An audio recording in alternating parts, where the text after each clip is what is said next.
Good afternoon, everyone. Let me start with some opening remarks.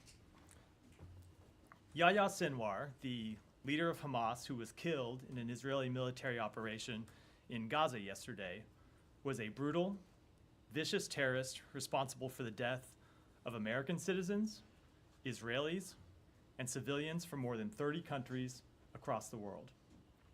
His decision, and it was very much his decision, to launch the terrorist attacks of October 7th, unleashed a year of tragedy in the Middle East. 1,200 people murdered on October 7th. 254 hostages kidnapped and hauled into Gaza, including children, infants, elderly, and men and women of all ages. More than 40,000 people dead in Gaza, many of them civilians. That is the blood-soaked legacy that Yahya Sinwar leaves behind. He didn't just launch this conflict, but for the past year has refused the efforts of the United States and our partners to end it, refused to return home the hostages who have been separated from their families for more than a year, refused to agree to a ceasefire proposal endorsed by the United Nations Security Council and countries around the world, and who in recent weeks refused to even negotiate at all on a ceasefire and an end to the war. There are 101 hostages who remain in Gaza, including 7 Americans. And of course, there are 2 million Palestinians who continue to suffer the consequences of Sinwar's decision to endanger their lives. The path that Sinwar wanted for the region, death, destruction, instability, chaos, is a path that we know the people of the region reject. The horrors of the past year cannot be the future, and they do not need to be the future. It is time to chart a different path. So over the days ahead, the United States will redouble our efforts to return the hostages home, to bring an end to this war, to alleviate the suffering of the Palestinian people, and to allow the people of Gaza to begin to rebuild their lives. With that, Matt. Okay, I'll start with this obviously, but please don't close the briefing without allowing me or someone else to ask about the other very big story of the day, which is, of course, the new UN partition proposal for Western Sahara. Okay. So when you say that over the course of the day, over the days ahead, the U.S. will redouble your efforts, how exactly is that going to happen? So a few things about that. First of all, as you know, we've been trying to achieve a ceasefire that returns the hostages home, alleviates the suffering of the Palestinian people, and ends the war for many months now. And the chief obstacle to reaching that ceasefire and bringing it into the war has been Sinwar, who has refused to negotiate at all in recent weeks and has said no time and time again. That obstacle has obviously been removed. Can't predict that that means that whoever replaces Hamas will agree to a ceasefire, but it does remove what has been in recent months the chief obstacle to getting one. So we're going to continue to work with our partners to try to find an end to the war. The secretary already today, while on Air Force One with the president flying to Berlin, called the prime minister of Qatar, who has been one of our 2 mediators, other mediators working to reach an end to the war. He called the foreign minister of Saudi Arabia to talk about the path forward, and he will be having additional contacts in the days ahead. Right, but what exactly does redouble your efforts mean? So it means redoubling our efforts to try and get an agreement that would bring I the get- hostages home. Look, I'm not going asking you so for the logistics. I understand what you want. I So- want to know what that actually means, redouble. Does it mean that you're going to be making twice as many calls? So as you know were? the proposal that has been on the table for some time. We're going to be Right. trying to push that proposal forward. We now have a different, well, we don't know who will be on the other end of the negotiating table now, but certainly won't be Sinwar. So there's a different, it is a very different situation. Now, I don't want to predict too much what our efforts will look like over the course of the days, because we are just hours after what is a seismic event that changes the nature of this conflict. But we believe it is an opportunity to try and bring an end to this war, and we're determined to try and seize that opportunity. Okay, but so you, but in. So Are the only reason- you the only going reason back to a place where you were 2 or 2 months ago? because I just don't, the redoubling suggests that you're we are from a policy perspective and a strategic objectives perspective, what we want to achieve. We are in the same place, and we are going to continue to try to push forward the same proposals we have done with our mediators. So redoubling does not include changes. So here's the difference. Over the past few weeks, there have been no negotiations for an end to the war because Sinwar has refused to negotiate. There's been no path to ending this war because Sinwar has refused to talk about releasing the hostages or coming to a ceasefire. We now see an opportunity with him being removed from the battlefield, being removed from the leadership of Hamas, and we want to seize that opportunity. Okay, thanks. Shelley. Couple of things. Can you confirm that Sinwar died yesterday? He was, so I assume that he died yesterday. So I will leave the Israelis to speak to the exact results, but it was as the result of an operation that they conducted yesterday. I don't believe that he lay where he was brought down for hours and died later, but the Israelis can speak to that. They will be the ones that conduct any testing and can provide any results. No confirmation, but that's your belief The or operation they carried out was yesterday. I assume that he died instantly or fairly shortly thereafter, but the Israelis can speak to that. Does the leadership in Qatar, after the secretary spoke to them, do you suspect or do you know if they know who Hamas's chosen successor is going to be? I don't think anyone can say with any certainty. Hamas has a process that they go through in these situations. We saw them go through that process after the death of Hanea. I could only expect that they will go through that process again. I don't think anyone can predict. People can always speculate, of course, about who the next leader of Hamas will be, but I don't think anyone can predict with any degree of certainty. But what we would hope, is that whoever the next leader of Hamas is, he will look at what has happened over the past year and look at the suffering that Hamas's actions have brought upon the Palestinian people who they aim to represent, whose cause they aim to advance, and will look and decide that they ought to pursue a different path forward.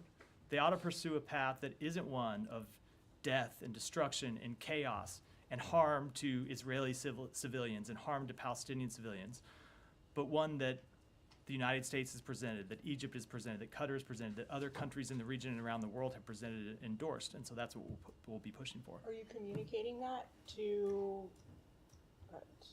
indirectly, to, I guess, the remaining leadership there? That are you communicating that is the United States' hope and what you're pushing for?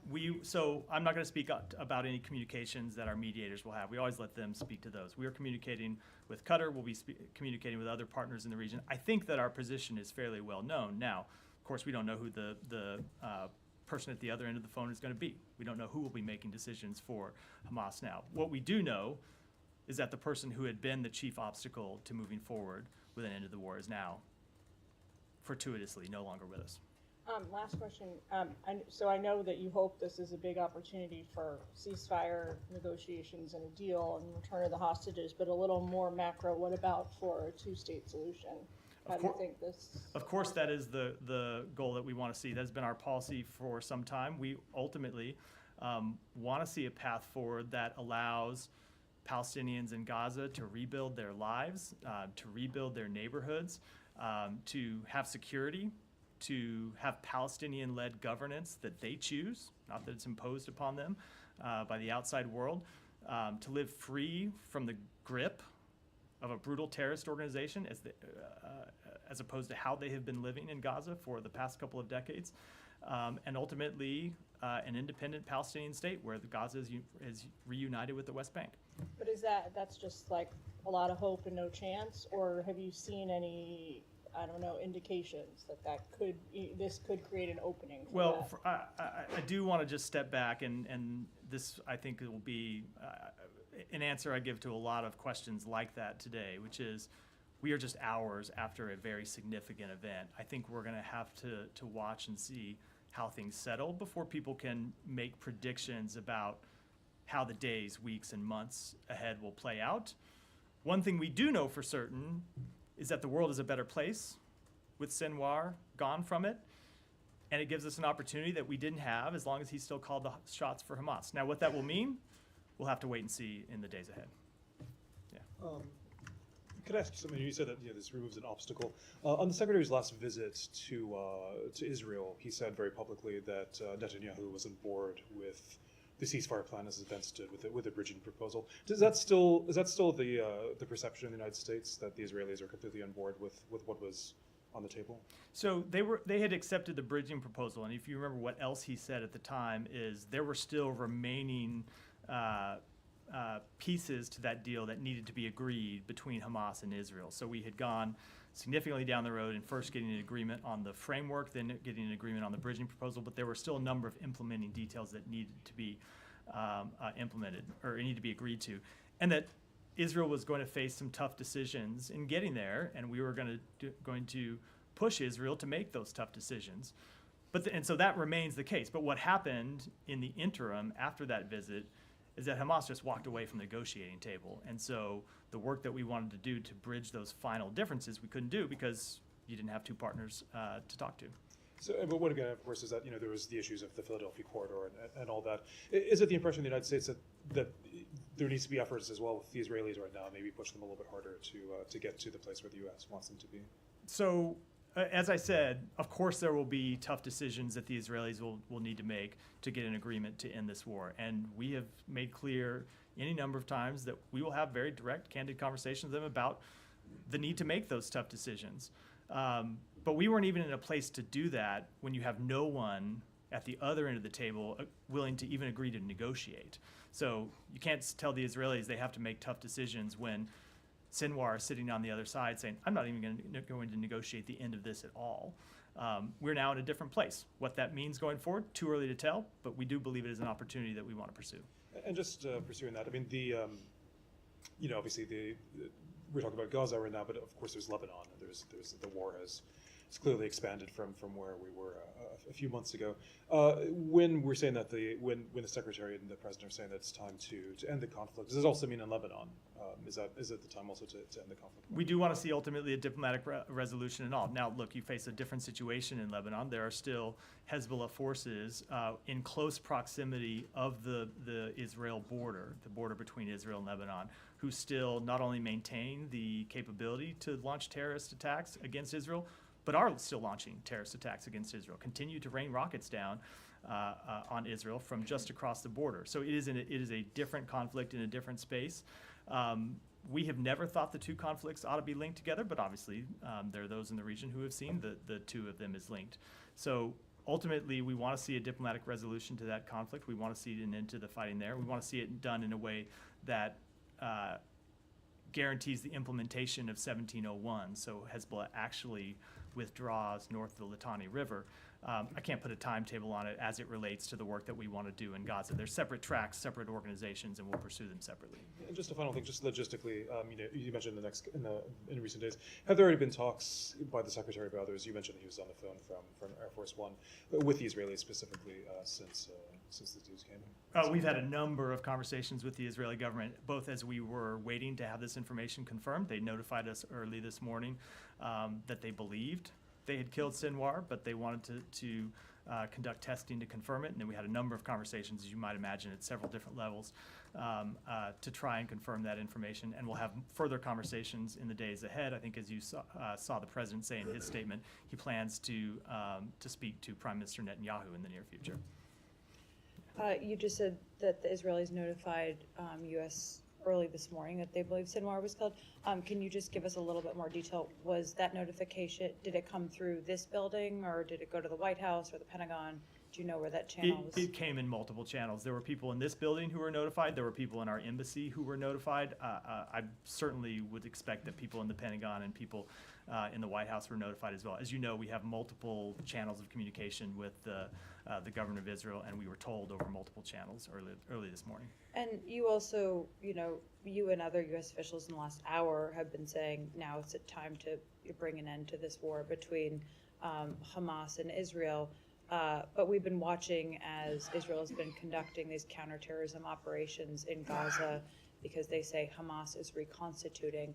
If the time is now to bring an end to this conflict, should they stop those counterterrorism operations? So Israel achieved an incredibly important strategic objective today. But their other strategic objectives remain. First and foremost among them, the return of the hostages, including the 7 Americans who remain held hostage. So we want to see those hostages returned home. I know Israel wants to see those hostages returned home, and it's important that they continue to work to return those hostages home. But ultimately, we want to make sure that they take the strategic objectives that they have accomplished, and today was a significant one, but they've accomplished other strategic objectives over the course of the past year in degrading Hamas's military capabilities to the extent that in no sense could they launch an attack today that looked anything like the attack of last October 7th. They are in no way a functioning military force the way that they were on October 7th, though they, of course, still maintain significant ability to wreak havoc and launch terrorist attacks. So what we want to see from them, and this is what we'll be discussing with them, is how they take those strategic objectives that they have met and turn that into an enduring strategic victory. And from our perspective, that means a path forward in Gaza that isn't just a military path forward for degrading Hamas and continuing to fight Hamas fighters over and over and seeing 100 fighters killed and 100 new fighters join over the course of a day or a month and being in this perpetual cycle of continuing to fight on the ground there. What we want to see is a path forward that brings the hostages home and sets the conditions for the day after, where you have reconstruction in Gaza, you have actual security in Gaza, and you have a political path forward for the people in Gaza that is determined by the people in Gaza. And so those are the conversations we are going to have with the government of Israel, as well as with our other partners in the days ahead. Those are the conversations the Secretary started already today with his counterparts in Qatar and Saudi Arabia.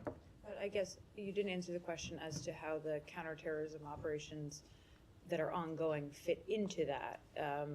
If you want them to drive forth an enduring victory, you said, should they stop those counterterrorism operations because Hamas has already been dismantled to such a significant degree? Look, Hamas still does pose a threat, and Israel still has a right to take on that threat, and they still have a right to try and put pressure on Hamas and try and free the hostages that remain there. But ultimately, we think the path forward is not just to continue military operations that they will have to repeat over and over again. Because in our judgment, and in the judgment of our partners in the region and our partners around the world, a path forward that doesn't include the reconstruction and security and rebuilding and a political path forward in Gaza is not a path that will actually provide an end to the war. And that's what we want to see ultimately, is an end to the war. Now, I can't tell you that that's something that we'll have agreement on with the Israeli government tomorrow or next week or with partners in the region, but it's something that we're going to continue to pursue. And then do you have an early assessment as to where, given you said you've been in regular contact with Israeli officials over the last few hours, we saw the speech from Prime Minister Netanyahu. Do you have an initial assessment as to where Netanyahu stands on this right now?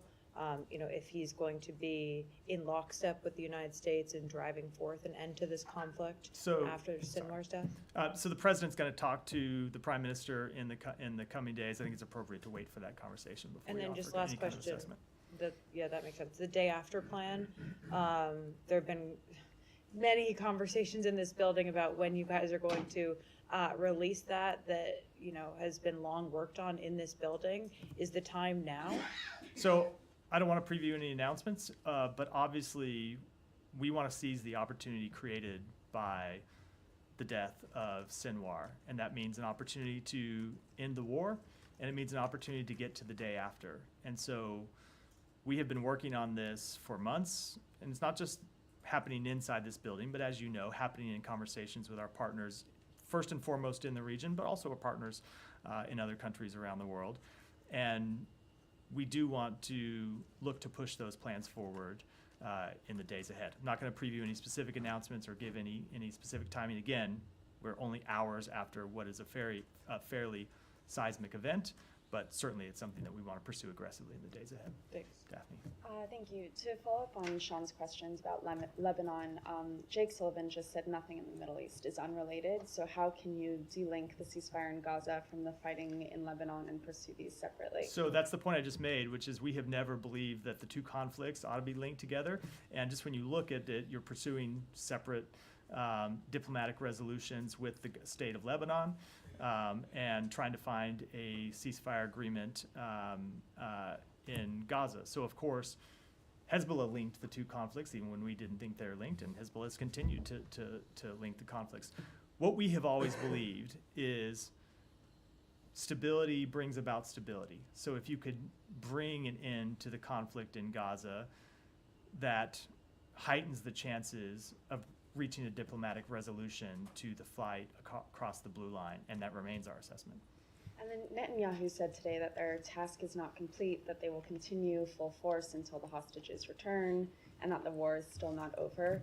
What's your reaction to those comments? Do you see them at odds at all with Biden's statement, which mentioned ending the war, and the administration's aim of trying to push forward the ceasefire proposal? So, as I said a moment ago in response to another question, they have a very real, very legitimate strategic objective that they need to continue to pursue, which is the return of all the hostages. And we have a very real interest in that objective as well, because 7 of those 101 hostages are Americans, and we want to see them return. So we're going to be in conversation with them about the best way to achieve that objective in the days ahead. But as you know, we've long been clear that we think reaching a ceasefire that brings those hostages home and sets the conditions for an end of the war is the right path forward, and we've had long-standing conversations with Israel about that, and we hope we have an opportunity now.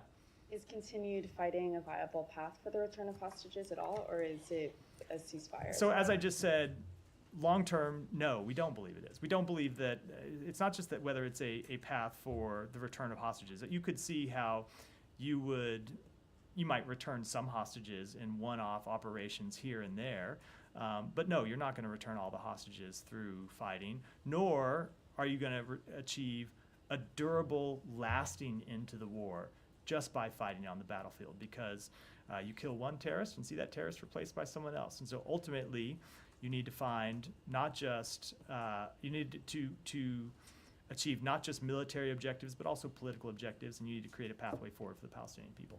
Are there specific steps that you want to see Israel take in the coming days and weeks toward a ceasefire? Now, we're going to have those conversations privately with them before we talk about it publicly.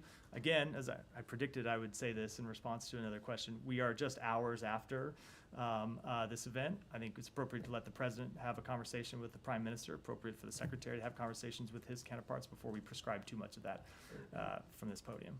And sorry, last one. On the conversations that you mentioned Blinken has had today, has he specifically discussed post-war Gaza? He has. Yeah. Thank you, Matt. Just going back to your opening remarks and the statement that we heard from the VP Harris and the statement issued by President Biden, Sullivan at the White House as well, all considering killing Sinwar is a renewed opportunity to end the war in Gaza, and as you said, your priority is first to release the hostages, stop the fighting, and allow the Palestinians to rebuild their homes. But maybe there's also the question now arise that something that used to bother you when we asked you before, that this didn't start on October 7th, it started long ago, and if not solving those roots in the future, October 7 will keep happening again. And my question is, yes, you helped Israel to with weapons and weapon shipments and also political cover to achieve the military objective of eliminating the threats in Gaza and now the ongoing operation in southern Lebanon. But what are you going to do after the war to push Israel more toward the solution that you see fit for this conflict, especially that advising them seems to be enough?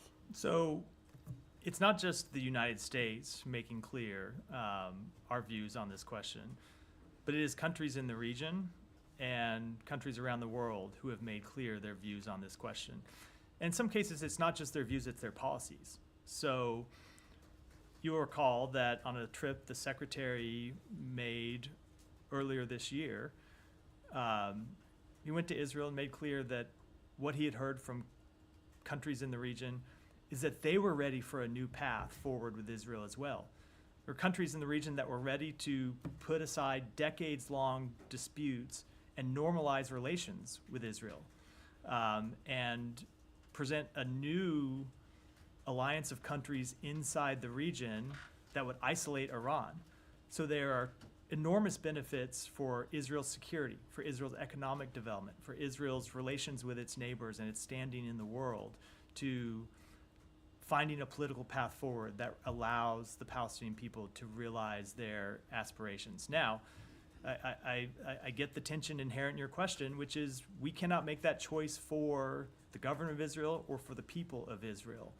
All we can do is lay out to them the upside of ultimately moving forward with a path to a reunited Gaza and the West Bank and a political path forward for the Palestinian people.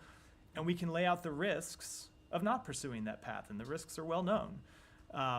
But it is Israel that has to make that decision in the same way that other countries in the decision have to, in the region, have to make their own decisions about the types of relationships that they want to have with Israel. Matt, I mean, you must know that the world doesn't work this way. If one country doesn't adhere to UN Security Council resolutions, and in fact there will always be ways to force them toward it, whether by UN sanctions, American sanctions, more pressure on the government to abide by the international law. And the international law states that the West Bank is an occupied land, and the two-state solutions is the way forward. But I'm asking you, I know that other countries in the international community agrees with you, but you are blocking the international agencies like the UN and others from taking any action toward Israel to force it into making this decision. And at the same time, you as the most powerful Israel ally will not take these steps as well. You are just getting, what are you doing? As I heard several times here in this briefing, you advise them, and whatever they want to do, they're going to do. Because we believe that ultimately this is a pathway forward that needs to be negotiated among the parties, not imposed upon them. And that has been the longstanding position of the United States. It will continue to be our position. But without making any predictions of what will happen in the future, the two paths that I just laid out are very stark, and they're very different paths for the state of Israel, and they're very different paths for the region.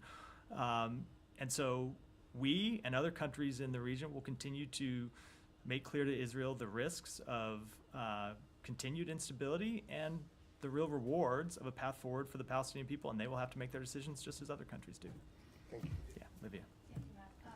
Does the U.S. believe right now that the hostages who are still in Gaza are at greater risk and greater danger? What's the message to families who are seriously concerned about their safety at what may be a critical period? Look, I don't have any assessment to make on that, make from here. Obviously, again, we're just in the early hours after. I would make clear to anyone who is considering harming any hostage, American or otherwise, that they will be held accountable.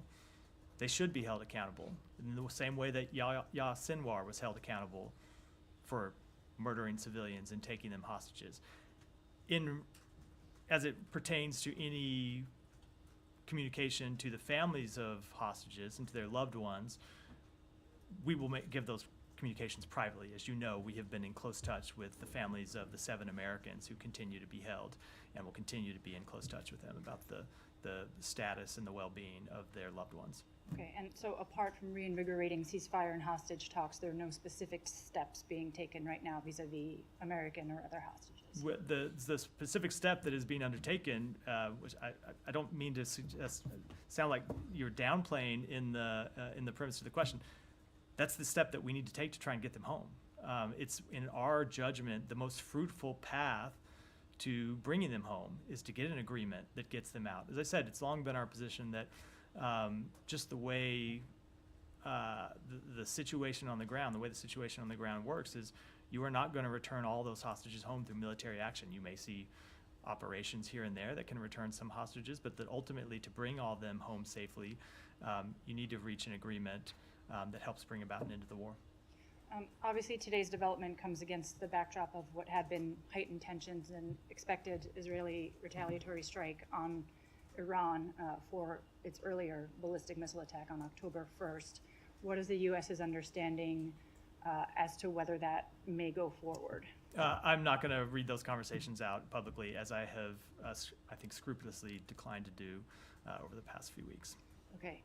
Iranian media is referring to Sinwar's death as a martyrdom, saying he was killed while battling Israeli forces on the battlefield.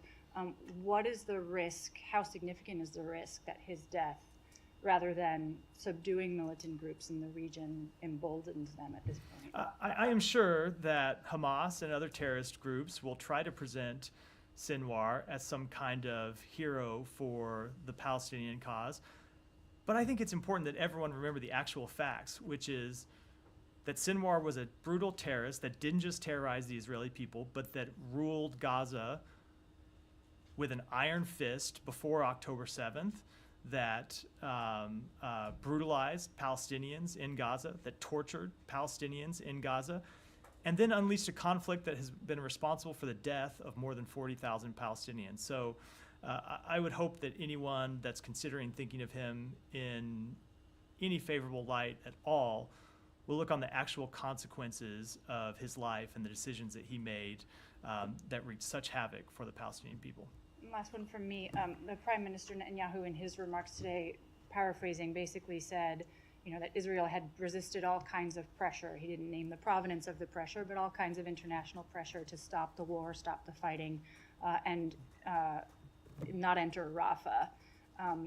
With today's developments, in hindsight, I know it's early, but does it seem like the U.S.'s calls to not enter Rafah, to try to broker a ceasefire, were preemptive, or at least never going to meet with Israeli approval or acceptance? No, I will say that we always made clear that we supported Israel conducting counterterrorism operations to target the leaders of Hamas and to target Hamas militants. And not only did we make clear we supported it, but we provided active intelligence support for those operations. And I think I'll leave it at that. Tom. The ceasefire hostage release deal that has been on the table, and I think was last discussed in person with the Israelis by the Secretary, was the last trip we were on, the 9th trip, I think, out of 10. And that's, I'm assuming, although there hasn't been any meaningful discussion, but it's still on the table, that. Correct. And so I'm trying to understand from the Israeli perspective, given the death of Sinwar, if you couldn't get that past Benjamin Netanyahu, and I think during that time it was when a senior official said that Mr. Netanyahu was making maximalist statements and it wasn't conducive to getting the ceasefire deal done. I'm just trying to understand why now there's any more reason than there was then for him to accept such a deal. Because he's not the only party to this arrangement, and the other party to this arrangement is the one who had refused to negotiate at all. We did have important decisions we were going to need the Prime Minister and the Governor of Israel to make, but we had seen them make concessions already, and it was our assessment we could get to a deal. And then in the middle of that, Sinwar walked away from the table. So without making any predictions and about what will happen, and I'll just refer you to what I said at the beginning of this briefing, which is, without a doubt, there are tough decisions for Israel to make to get to an ultimate agreement. Without a doubt. We're the first to say that, and we are the people engaging with them to try and convince them to make those tough decisions. But you had on the other side a roadblock, an absolute stonewalled no, and that person is removed. That, we think, presents an opportunity. Absolutely. But at that point, the deal that is on the table was still not strong enough. There wasn't enough incentive for Mr. Netanyahu to accept it either. And what's happened now is he's put himself in a far stronger position because what's happened on the ground. So what that leaves out is that we were negotiating with him, and we were negotiating with Hamas over how to get to yes. And we believed that we could get to an agreement. And then Sinwar ended the negotiations while we were in the process of trying to get there. That is the difference in what was happening in the way that you presented in the question. Okay, it's just, I think, and this is to develop Olivia's point, is that, from Mr. Netanyahu's perspective now, you have a situation where, and he said in the speech there, he's saying he's calling for surrender, he's calling for Hamas people who have holding hostages to come out, lay down their arms, release hostages. There's nothing that I can see in what he's saying about getting the hostages released and the end to the war via discussion, diplomacy, ceasefire talks. This is all about military pressure, which he is suggesting he is vindicated by, against, as he said, all the pressures. And I assume he means subtly American pressure, particularly with Rafah. So he is, as far as I can see, he's saying a military solution to this is vindicated. Keep going and try and get hostages released via surrender or whatever. No offense, that Tom, doesn't but is feel there a like- question Yeah, coming sorry, at the no, end of I'm this? just saying, I'm saying, how are you going to incentivize him now? Because this to him is a military vindication and a way in which to keep going, and not as you want, which is a viable Palestinian future in the Gaza Strip. He wants Israeli control effectively with a minimal sort of All local. right, so let me state get to presence. it. So I'm asking what the incentives you're laying out. I was the same. It still took a while to get to the question. Look, we believe the incentives are the return of the 101 hostages, and we believe the incentive is a path forward that provides increased security for Israel. And we had gotten agreement from them. If you go back and remember that even before we got to this position in July and August, where we were arguing over the implementation details, we had an agreement that Israel had accepted, that Hamas refused. So it's just not accurate to say that Israel had never agreed to, you didn't say that, I'm not trying to put words in your mouth. Israel had agreed to a ceasefire proposal that we put on the table. And Hamas didn't accept it. They came back with provisions that they wanted to change and negotiated. And then we had to bridge differences between the two parties, and Hamas walked away. So I can't tell you what the government of Israel is going to do, direct those questions to them. We believe it is in their interest to ultimately find an agreement to the end of the war. We've seen them previously be willing to engage in those conversations. We've seen that there are proposals that they accepted. We hope now that there is a party on the other side that's willing to engage in conversations. And on that, just on the the discussion with Qatar is today. Is there anything you can read out about that? The discussions with the guitars. leadership of Qatar. No, nothing further on they had a discussion about it, but we have a lot of work to do in the days ahead, and we intend to pursue that work. Saeed. Thank you, Matt. I'm struck by how you described the killing of Sinwar as a seismic event. Really, you believe that it was a seismic event at the level of, let's say, something like a nuclear bomb or something like that? Really, I mean, It is absolutely a seismic event in the Middle East. When you look at who he was and what he was responsible for, he was someone who made the decision, and it was his, as I said at the beginning, it was his decision to launch the terrorist attacks. Someone who, after the death of Haniya, didn't just have military control of Hamas, but had political control of Hamas as well. And he is the person who has been the prime obstacle to ending the war and stopping the suffering of the Palestinian people. So absolutely, I'm it just is saying, it the is an event important itself, event. it was a firefight. He had two other people with him. mean, I you know, suppose we this is- disagree about the relative Okay. importance of the death Whatever, of that's what Sinwar. I think it's a pretty That's what important the Israelis event. are saying, not me. I don't know. Now, let me ask you a couple of things now. You keep saying that Hamas absolutely refused, as far as all the people that were involved in negotiations from the Arab side, the Qataris, the Egyptians, and so on, they all say that Hamas agreed 100% to your proposal.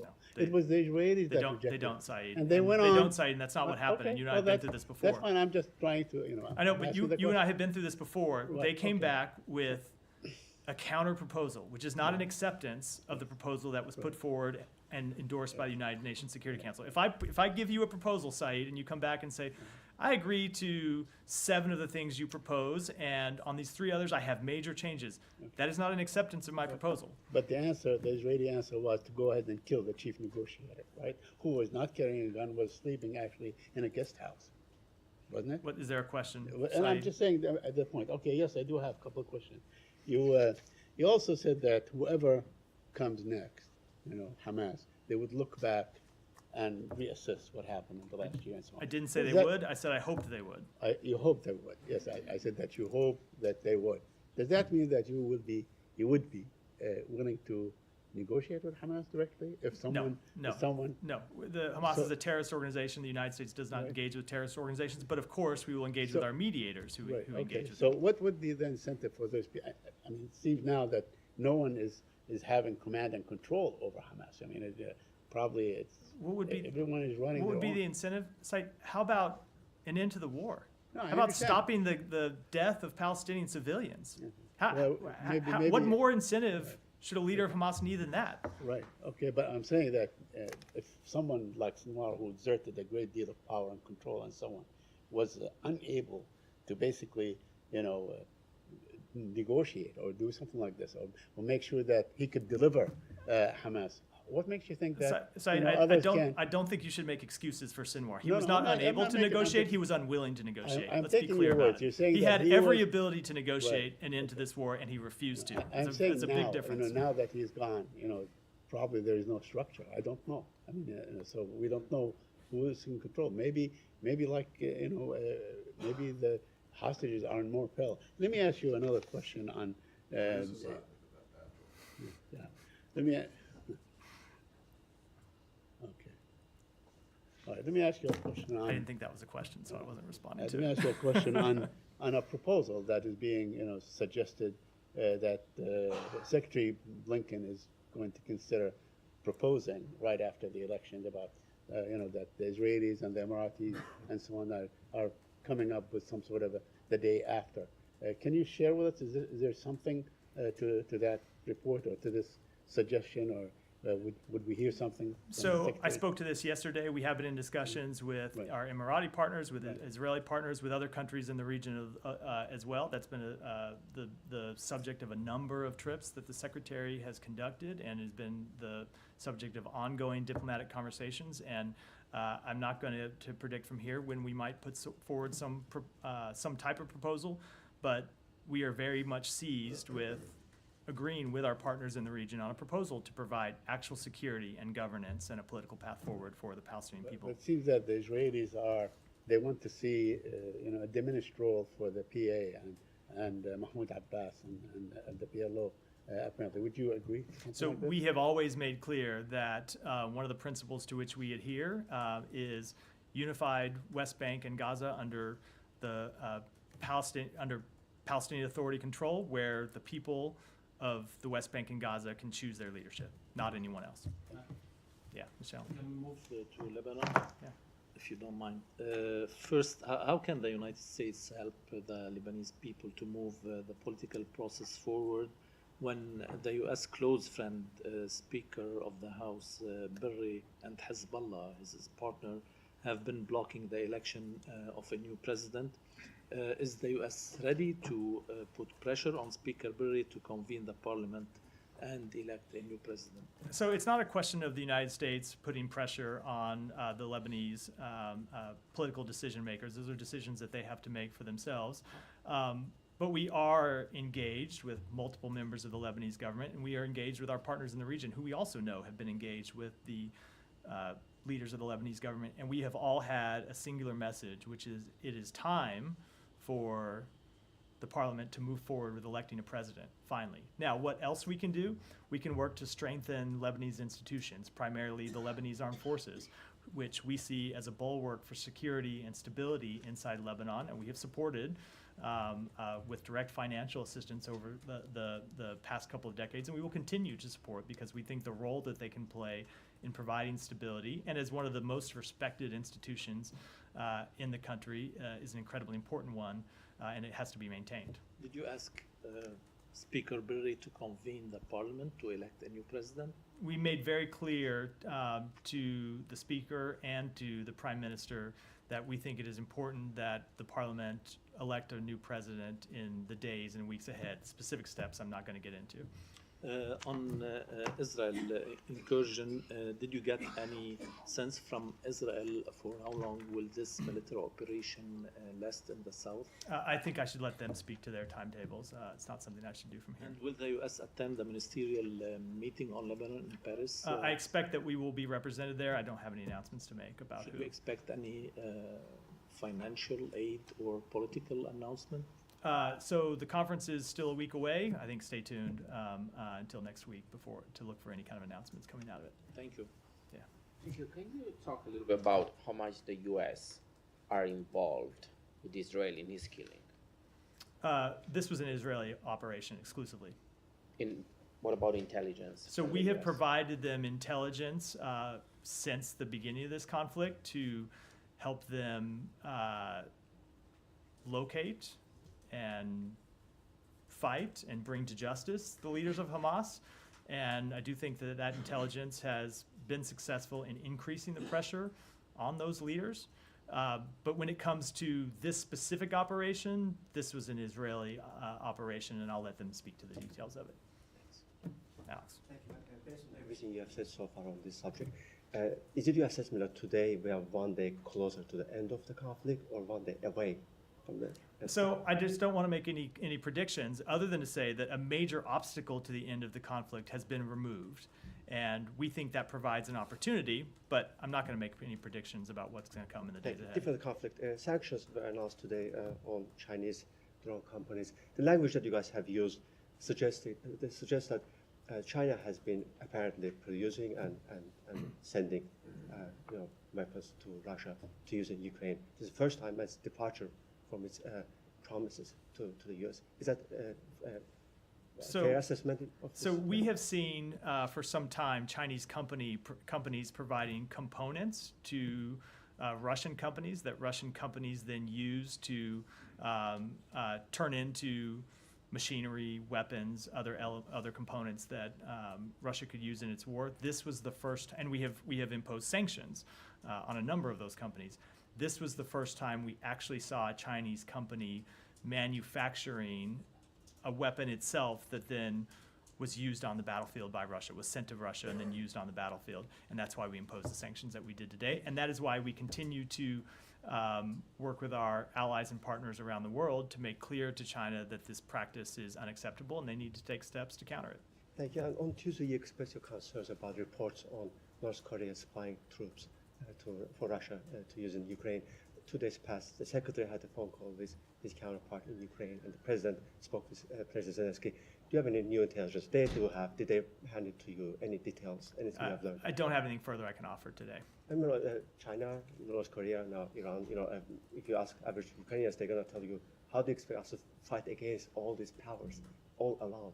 Because they have on their side the United States of America, a number of countries in Europe, a number of countries around the world. Remember, we have marshaled a coalition of 50 countries, more than 50 countries, who support Ukraine's territorial integrity and sovereignty and have continued to provide support in a number of ways: military support, economic support, diplomatic support over the past 2 years, and will continue to provide support. I guess my question is, do all these new facts change the calculus on your end in terms of? No. Thank you, Matt. Sorry to interrupt.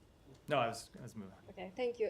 When you speak about ending the war, does that include full Israeli withdrawal from Gaza? You have repeatedly said that you oppose the reoccupation of Gaza.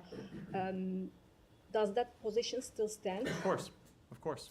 And Israeli opposition leader and former War Cabinet Minister Benny Gantz just said on Twitter that the IDF will continue to operate in Gaza for years to come. Would that be acceptable for you? So I'm not going to respond to a statement that I have not seen. I think it sounds like that came out while I was at the podium. I haven't seen its full context, but I will just say, as a matter of fact, we ultimately want to see Israel fully withdrawn from Gaza.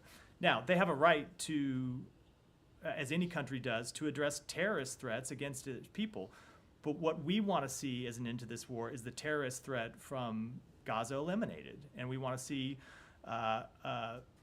ultimately a political path that establishes a Palestinian state that is not hostile to Israel. And so, of course, you wouldn't want to see and wouldn't need to see the IDF operating in that environment. Yeah, when the war ends, we will never see IDF operating in Gaza anymore, right? Like complete withdrawal.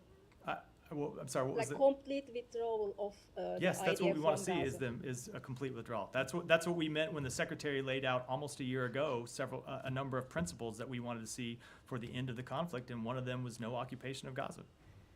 Prem. Thank you, Matt. Our colleagues at Politico reported that a U.S. envoy told aid groups that the U.S. would not consider withholding weapons to Israel for blocking food and medicine, that essentially the rules don't apply to Israel.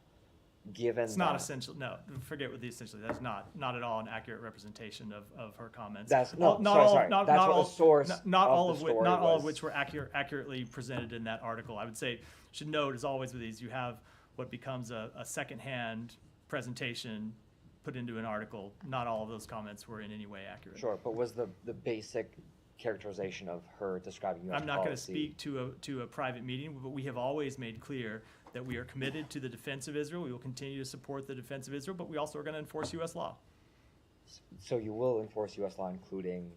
If you look potentially at the letter blocking that the weapons aid. secretary, if you look at the letter the secretary sent the other day, he said that there are a number of U.S. laws and policies that are implemented by Israel not taking steps to allow humanitarian assistance to get in, and we will enforce U.S. law. But we're going to we want to see Israel take increased steps. We've seen them take some increased steps over the last few days, but we need to see much more. I guess there have been previous instances for which like this threat has been sort of floated, whether it's in the wake of this 7 Central Kitchen workers that were killed, whether it was in before any sort of major operation in Rafah. Of course, the administration maintains that there wasn't a major operation, but nevertheless, there have been instances for which this threat has been offered, and yet there hasn't been any actualization of it. So I know that your objective is to see the end of U.S. support to Israel. Our objective is to see Israel take steps to increase humanitarian assistance getting into Gaza. We have other steps as well, but that's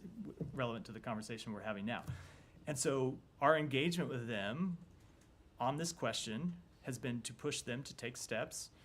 And at times we've seen them take really important steps. When we had this last major engagement with them in April, we saw them take a number of steps to open new crossings, and it got trucks up to 300 to 400 in some days. Now we saw significant first stagnation and then backsliding over the last few months, which is why the secretary felt it was important to send that letter this Sunday. To be clear, Sean, my go ahead. objective is I'm not almost- to. My I'm- objective is to ask about the U.S. enforcing I understand. its laws. Sean, It's not to do Can that. we actually go to Western Sahara? No, well, wait a second, I thought I had dibs on You either one, but I'm going to disappoint you with my answer. So go ahead. What? I'm going to disappoint you with my answer. Only go ahead now.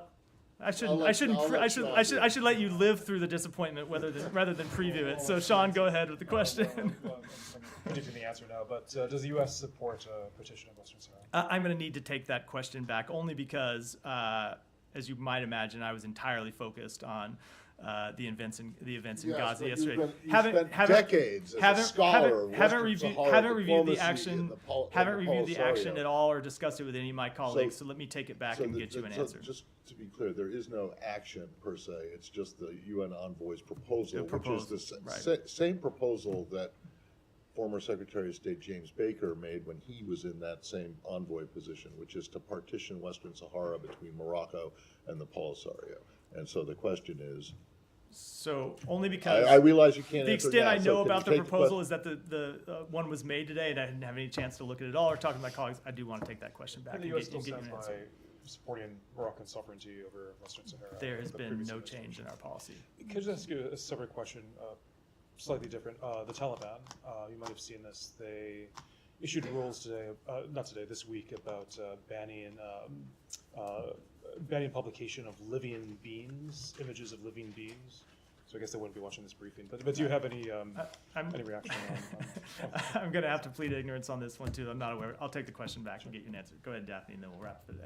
Thank you. Venezuela's interior minister said today that 3 more Americans have been detained for alleged terrorist activities. Do you have any reaction to this, and do you know when they were arrested? So we've seen the reports. We're monitoring them and gathering more information. Obviously, the safety and security of American citizens anywhere around the world is our first priority, and we're going to gather more information about this in the hours ahead. And with that, wrap for today. Thanks, everyone. Thank you.